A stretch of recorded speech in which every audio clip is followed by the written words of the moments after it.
Welcome to the show. Tonight's show is a dedication to the Canadian wine industry and its newfound international wine spotlight.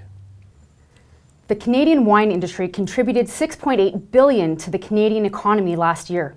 Every bottle of wine made in Canada contributes $31 to the domestic economy versus approximately 65 cents for an imported foreign wine. So, Mr. Trudeau, it's not all about the pot. Earlier today at the prestigious Nobel Prize International Wine Competition, Canadian winery Maple Igloo won both the Winery of the Year as well as Wine of the Year for its Beavertail Rouge. Winery owner Barb McKenzie, sister of legendary Bob and Doug, had this to say about the win. Geez, not bad for a bunch of hosers, eh? Too bad I had to miss the shindig. I was throwing back a bunch of stubbies with Bob and Doug, eh? We now go live to the Stockholm Concert Hall to witness the historic event with winemaker Celine Vidal.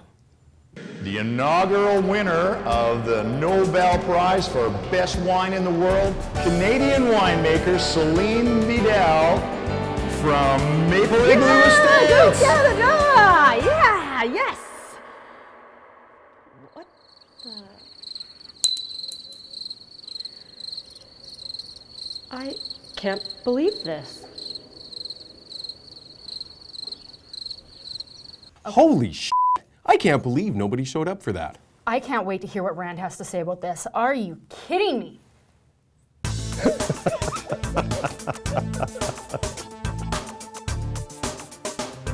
RESPCT, or the lack thereof, that's what's got a bitter tannin taste in this reporter Chardonnay these days, let me tell you. Can you believe the Maple Igloo Estate Winery won the inaugural Nobel Prize last night for Best Winery in the World, and not one Merlot-guzzling member of our sister winemaking countries had the gumption to put down their underpriced, overhyped bottle of multi-ton per acre, baked in the perfect climate for months on end, vino of the day. To come up and say congrats?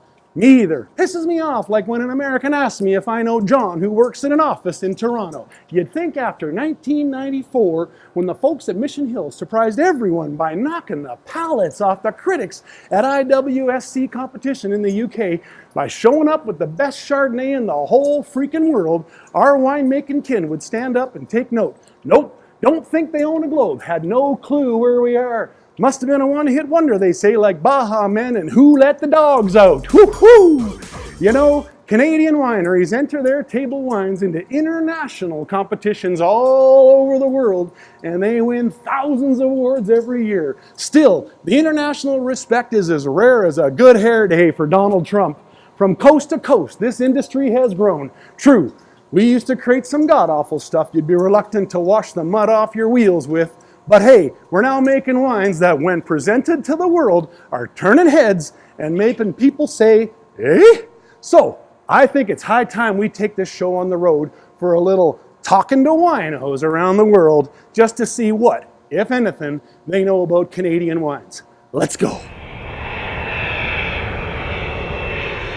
So here we are at the home of the cheese-eating, wine-guzzling French, and I found myself a bit of a diplomat here who's obviously a lover of wine. Tell me, sir, have you ever had a Canadian wine before? No, I have not. Well, you know, the problem with that has got to be distribution.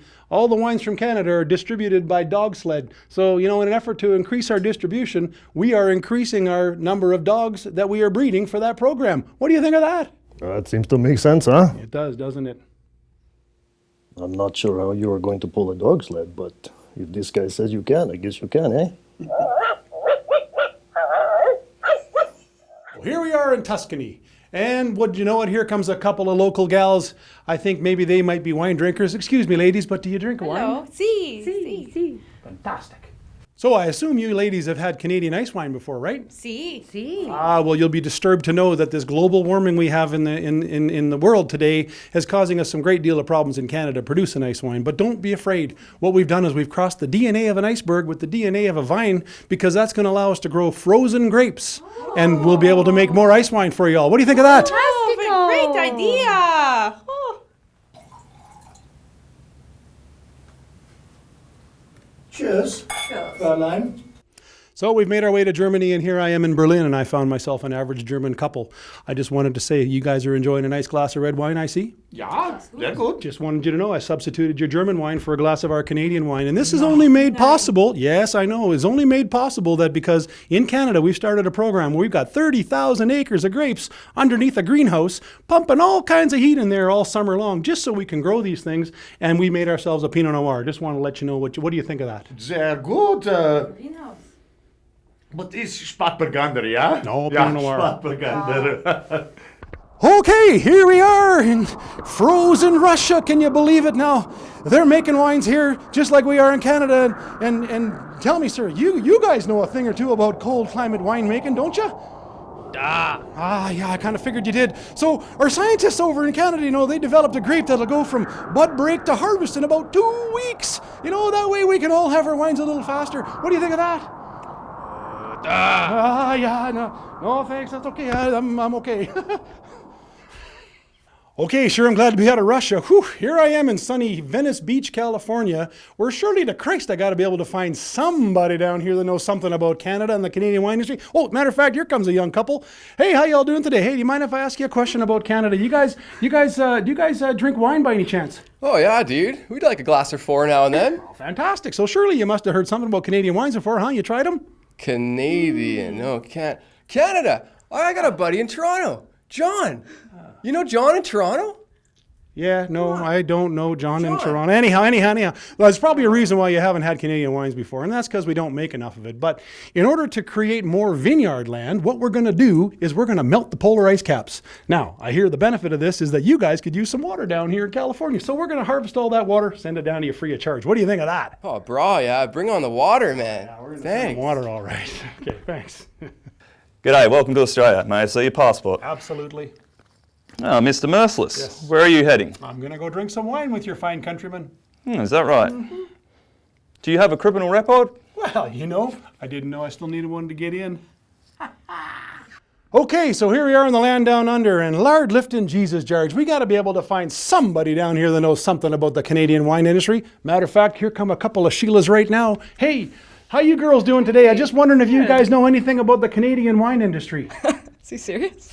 Yeah, we do. Oh, fantastic. I haven't heard of the International Wine and Spirits Awards that's been won by Canada almost every year in the last 5 years. And we won Wine of the World at Decanter Wine Awards. And you were just telling me about that competition that Canada's just been allowed into where all the countries are going to bring their own judges in. It's being taken Wait a minute. How in the world do you guys know so much about the Canadian wine industry? We work for one of the best suppliers in all the Canadian wine industry. You ever heard of Cellar-tek? Well, of course I have. Well, there you go. All right, thanks for the shameless plug, girls. Well, there you have it. Had to travel all over the world, finally found a couple of intelligent people down all the way under. But you know what, Canada? We're making some fantastic wines out there. And for you, the rest of the world, next time we win one of those international awards, we expect a room full. Thanks for listening. Guys, goodbye!